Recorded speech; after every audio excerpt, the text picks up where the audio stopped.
Boa tarde, igreja. Muito bom estar aqui com vocês online, aqueles que estão no grupo de Zoom e também a ver mais tarde no Facebook, YouTube, seja que for, muito bem-vindos. Nós estamos na nossa série a derrubar as dúvidas e estamos a enfrentar as perguntas que nós temos, as dúvidas, perguntas, seja que for, sobre a Bíblia, a fé, Deus, e nós queremos enfrentar para que possamos ser livres das dúvidas que nós temos. E qualquer pergunta vocês podem fazer e nós estamos a enfrentá-la com honestidade e autenticidade. Hoje nós temos uma boa pergunta. É uma pergunta muito interessante. E é assim: depois que Adão caiu, o ser humano tem livre arbítrio para escolher Deus? Logo que li essa pergunta, a primeira coisa em que eu pensei foi: esta pessoa está a ler e ouvir muitos teólogos e pastores. Porque, obviamente, é uma pergunta mais profunda. Porquê? Porque é uma pergunta debatida entre teólogos hoje em dia. E, realmente, desde a Reforma Protestante. De onde vem esta pergunta? Os primeiros reformadores da Igreja, alguns deles, não acreditavam que o homem tem livre arbítrio. Estamos a falar sobre principalmente o Martinho Lutero e o João Calvino. Portanto, hoje em dia nós temos o que nós chamamos de teologia reformada ou calvinista, que é mais conhecida e debatida. Havia outros reformadores da Igreja também, os anabatistas e outros, que não acreditavam que nós não temos livre-arbítrio. Eles afirmavam a ideia de livre-arbítrio com mudanças, obviamente. Não livre-arbítrio pleno, nós somos afetados pelo pecado, de uma forma, mas que temos a opção de escolher a chamada de Deus, ou responder à chamada de Deus. Então, o que diz na teologia reformada ou calvinista? Para vocês, alguns de vocês já sabem, realmente hoje em dia nós temos a palavra tulip, que cada letra representa uma parte desta teologia. A primeira parte, tulip T, total depravity, ou depravação total, que diz assim: por causa do pecado original, segundo esta doutrina, o homem não regenerado, não nascido de novo, absolutamente escravo do pecado, e em virtude disto, ele é totalmente incapaz de exercer sua própria vontade livremente para se salvar. Assim, no que diz respeito à salvação, este homem depende da obra de Deus, que deve vivificá-lo a fim de que esta pessoa possa ser salvo. Ou seja, todos nós pecamos, né? e afirmamos isso, e todos nós somos mortos no pecado para o fim que nós não podemos responder ao Evangelho, a não ser que Deus faça alguma coisa. Okay? Primeiro, antes de dizer mais, eu quero reconhecer alguma coisa. Eu fui treinado em teologia reformada no meu primeiro seminário, então tenho muitos amigos, professores e pessoas quem eu respeito que afirma esta teologia. E também nós temos pessoas até da nossa igreja que são calvinistas ou afirmam a teologia reformada ou calvinista. Portanto, tudo o que vamos dizer é com respeito, mas honestidade sobre o debate, e eu vou dar, obviamente, a minha opinião, que não é calvinista. Hoje em dia, não é calvinista. Mas pronto. Então, a primeira parte, depravação total. Portanto, somos mortos no pecado e não podemos responder à chamada de Deus, a não ser que Ele faça alguma coisa. Okay? Porque se foi assim, porque é que nós não temos mais pessoas que estão a responder à vontade de Deus? Isso eu falo sobre a letra U, que é eleição incondicional. Okay? O que é que isso quer dizer? Que, segundo essa doutrina, ao criar o mundo, Deus escolheu algumas pessoas para a salvação, de acordo com os seus próprios propósitos e sem levar em conta a virtude, mérito ou fé nessas pessoas. Ou seja, antes da fundação de criação do mundo, Deus já tinha escolhido quem Ele ia salvar. Okay? Então, Ele tem os eleitos e os não eleitos. As pessoas que Ele escolheu, eles vão responder a chamada do Evangelho e Ele vai, por graça, ultrapassar a depravação total, esta morte espiritual em que nós não podemos responder a Deus, e eles vão responder à graça de Deus e ser os eleitos. Pronto. O que é que eu acredito? Obviamente, eu respeito as pessoas que têm essa teologia, embora eu não goste muito, obviamente, dessa teologia, porque eu não afirmo. Então, o que é que eu acredito que a Bíblia diz?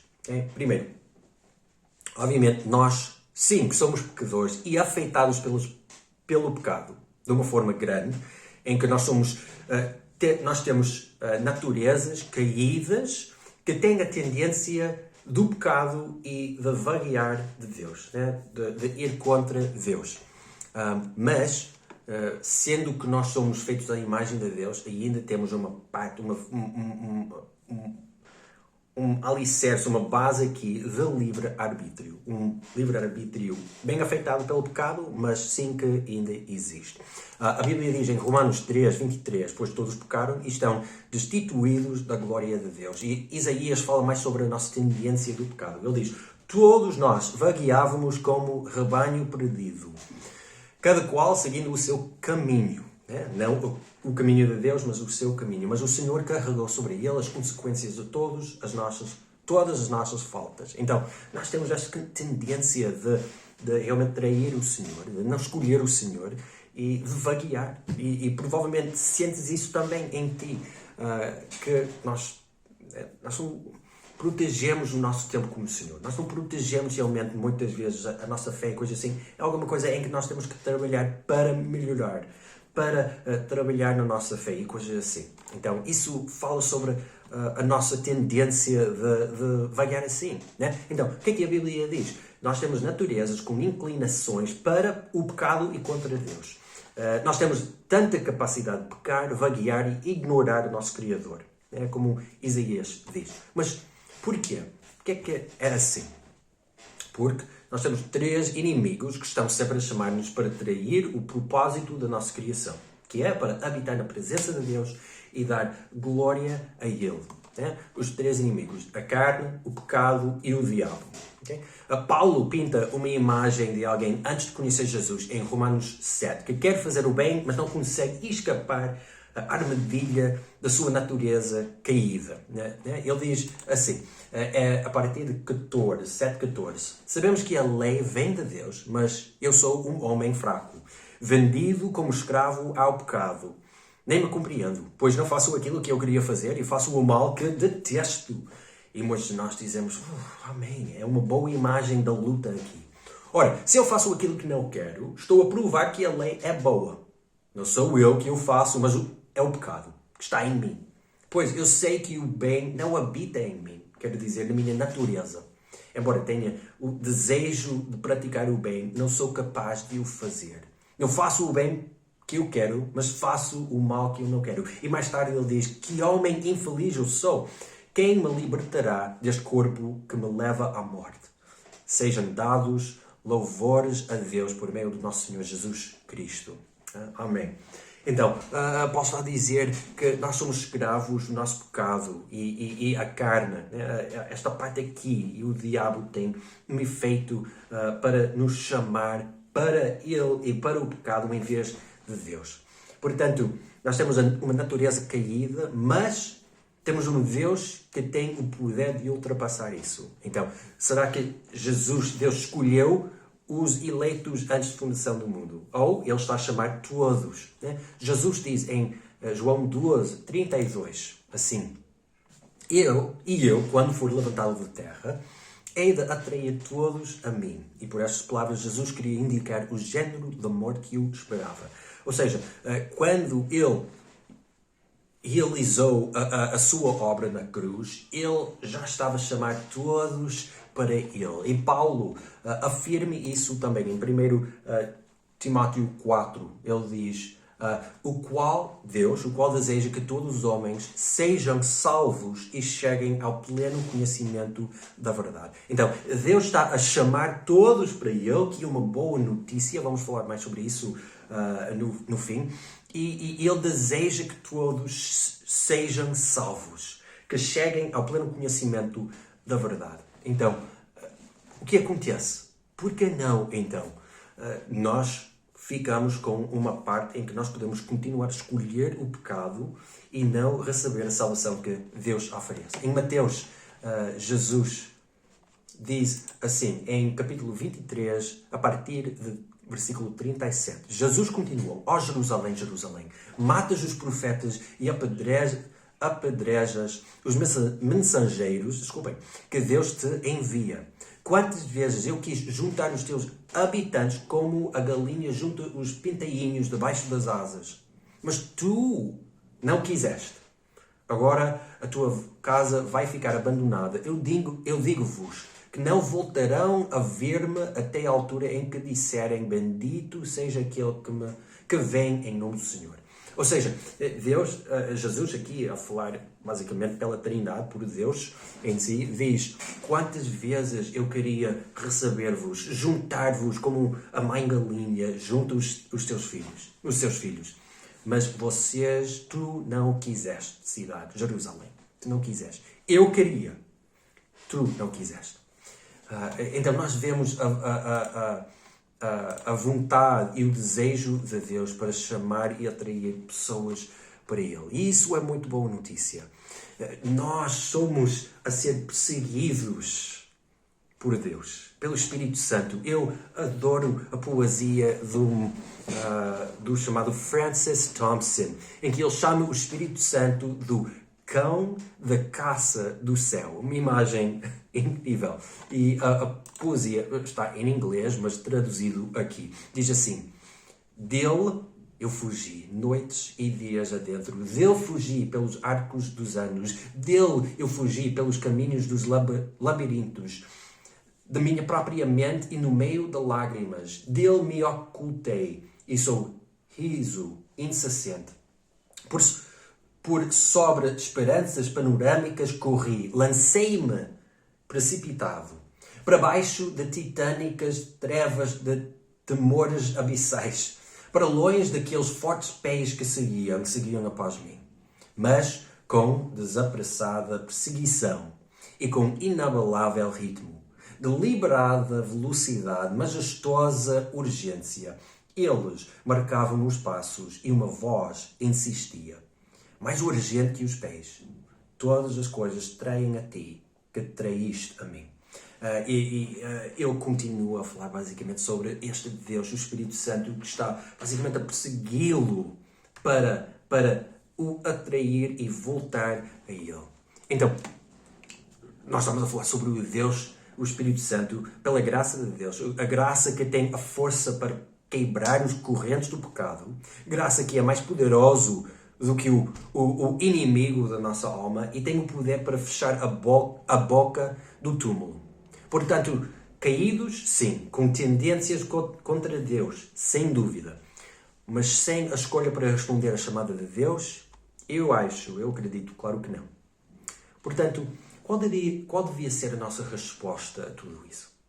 Primeiro, nós temos que reconhecer que todos nós temos a capacidade dentro de nós de fugir de Deus e abraçar o pecado e aquilo que nos destrói. Percebem? Quando aceitarmos tudo isso, finalmente vamos ter a postura de alguém do campo de batalha, em vez de só guiar pela vida, ser atacado sem saber. Nós temos que reconhecer a nossa tendência e os nossos inimigos, porque assim podemos finalmente pegar na espada e o escudo e estar prontos para a luta. Nós estamos numa batalha espiritual e muitos de nós não estamos a prestar atenção nisso. Nós estamos a viver como isso não existisse e estamos a vaguear na nossa fé. Isso tem que parar. Nós temos que dizer sim a Deus, sim a Jesus, reconhecer a nossa capacidade e lutar. Em segundo lugar, vamos dar o nosso tudo, louvor, adoração e graças a Deus que nos salvou, que tem o poder para derrotar o nosso pecado e a carne e trocar tudo isso para a vida eterna. Temos um Deus que é bom, santo e realmente quer-nos a nós. Como a música da Ilsa, que nós cantamos muitas vezes aqui: o céu sem nós tu não quiseste. O facto é que Deus gosta de ti, quer relacionamento contigo e quer chamar-te para viver em missão com Ele numa aventura celestial. E Ele está a fazer tudo para que o possas aceitar sem destruir, obviamente, a tua escolha. Porquê? Nós temos um Deus que é amor. E se nós não podemos aceitar e responder a Ele, nós não podemos dar louvor e adoração sinceros. Né? Somos mais como robôs. O nosso Deus não queria isso, mas nem queria deixar-nos no nosso pecado mortos e abandonados. Então Ele foi à cruz, conquistou os nossos inimigos e agora está a chamar-nos todos para Ele, para receber vida eterna e um novo reino, uma nova família a qual nós podemos pertencer. Bem, portanto, espero que isso ajude. Obviamente, se nós não estivéssemos online, eu gostava de dar muito mais informação, falar muito mais sobre isso, mas o nosso formato não é muito bom para isso, mas eu espero que isso ajude. Podes, sem problema, enviar um e-mail, uma mensagem no grupo do WhatsApp com mais perguntas. Não? Eu reconheço que ambos os lados neste debate têm versículos que eles usam para provar o seu ponto de vista. Então, eu nem nem vimos aquelas passagens Romanos 9, Efésios 1, João 6, coisas assim, mas só realmente a ver o que eu acredito a Bíblia afirma sobre a nossa natureza e a vontade de Deus para que cada um de nós. Portanto, mande perguntas, seja que for, e nós podemos continuar a falar sobre isso, ou aqui nas mensagens, ou, obviamente, no e-mail, ou numa conversa pessoal. Tá bem? Até a próxima semana, vamos continuar a fazer a nossa última pergunta, antes da Páscoa, e depois celebrar a Páscoa juntos. Tá bem? Grandes abraços, beijinhos, e até a próxima semana. Tchau!